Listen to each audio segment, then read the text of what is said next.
What's happening, everyone? Welcome back to my channel, where today we're answering the extraordinary question, Lucifer's telescope. Why is the Vatican watching the stars? So make sure to leave a like rating on this video. We're gonna dive right into it now. Let's start off with a mysterious scene. High in the Arizona desert, nestled atop the 4,000-foot high Mount Graham, sits a telescope unlike any other. Known simply as Lucifer, this powerful instrument is peered deep into the infrared cosmos, seeking answers to some of humanity's biggest questions. But it's the reason behind its construction that truly sets it apart. For here in this remote location, the Vatican Observatory, the official astronomical department of the Catholic Church, operates a telescope that's become the subject of conspiracy theories and speculation. Why would the keepers of Earth's spiritual truths seek knowledge of the cosmos? What secrets does Lucifer hold? And what is the Church hoping to find? Welcome to our journey to unravel the mysteries of Lucifer's telescope.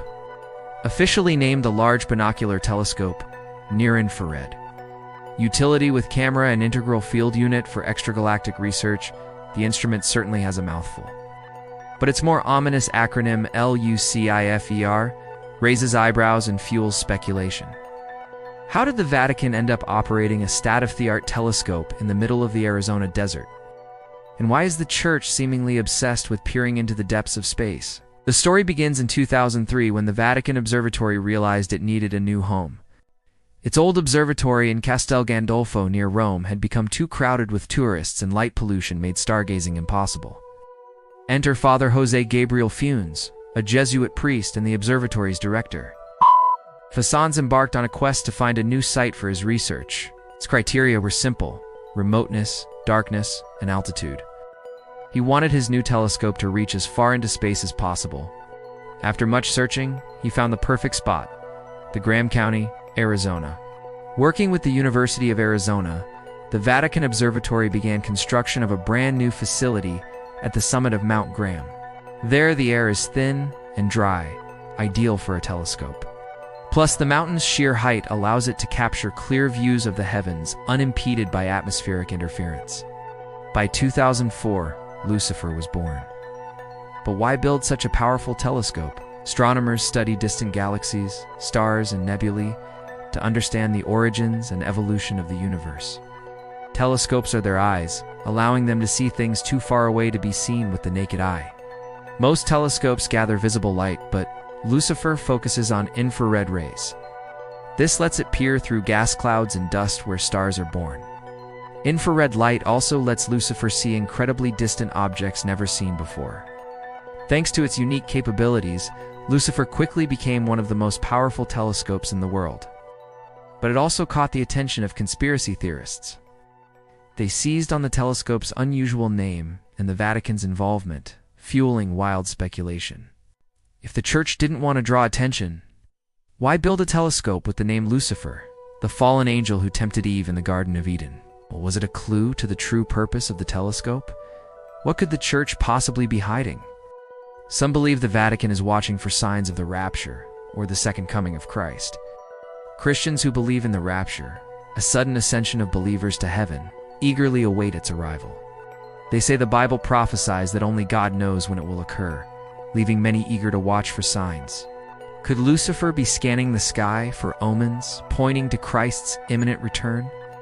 The book of Revelation describes heavenly events leading up to Judgment Day. Some verses, like those describing a great red dragon, have been interpreted as signs in the heavens. Does the Vatican hope to spot these celestial omens before anyone else? Others believe the Church is watching for something much darker. They say the Vatican is aware of alien life visiting Earth and keeping it secret from the public. This theory stems from reports of UFO sightings and alleged cover-ups by authorities. If aliens are returning, could the Vatican, with its global reach, be tracking their movements and preparing for contact? Some take it even further, believing the Vatican knows the Antichrist is already here and working toward establishing his New World Order. They claim the Church is watching for signs of his rise to power, perhaps even encoded messages in the stars. Certainly, the cryptic name Lucifer adds fuel to the fire. Many associate Lucifer with Satan himself, the fallen angel who rebelled against God. Some believe he may be watching over Earth in disguise, biding his time. Would the Vatican, as the Church of God, be in a unique position to spot Satan's return?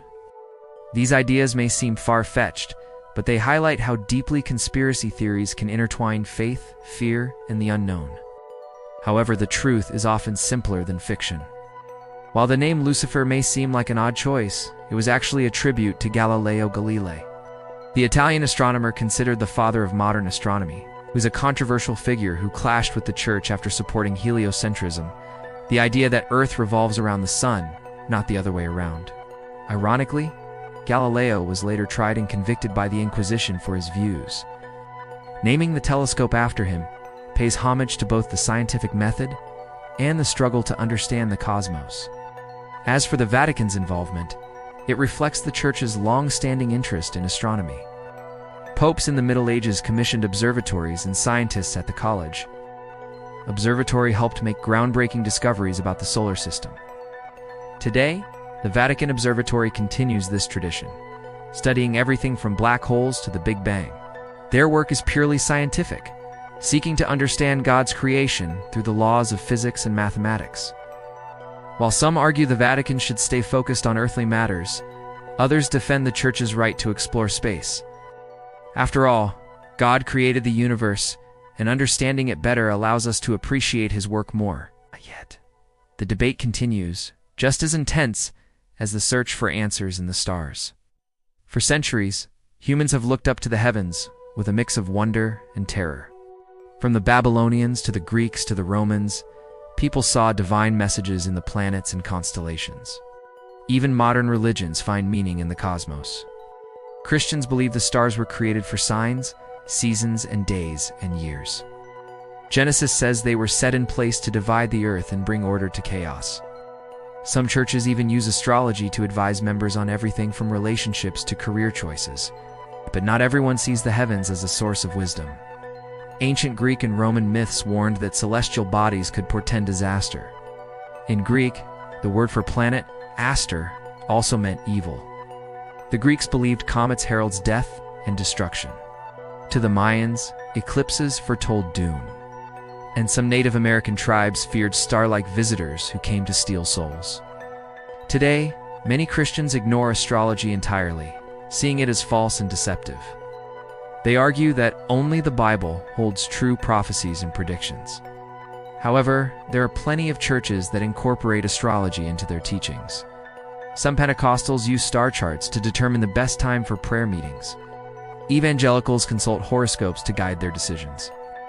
And prosperity preachers often mention lucky days based on planetary alignments. Some churches even go so far as to claim they can control the future by changing the stars. In 2012, a pastor in South Africa told his congregation they could avert the apocalypse by bringing him $300 donations. Other leaders have claimed to stop hurricanes, cure diseases, and influence elections through prayer and fasting based on astrological alignments.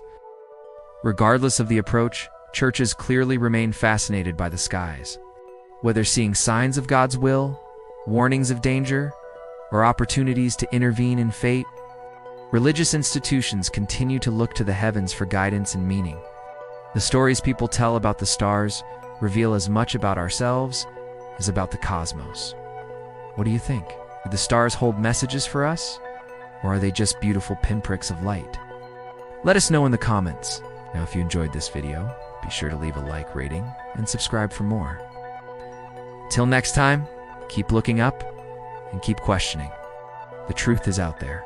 And that's going to do it for this video on Lucifer's telescope. Thank you guys so much for joining me. As always, if you enjoyed it, please leave a like, rating, and subscribe to the channel.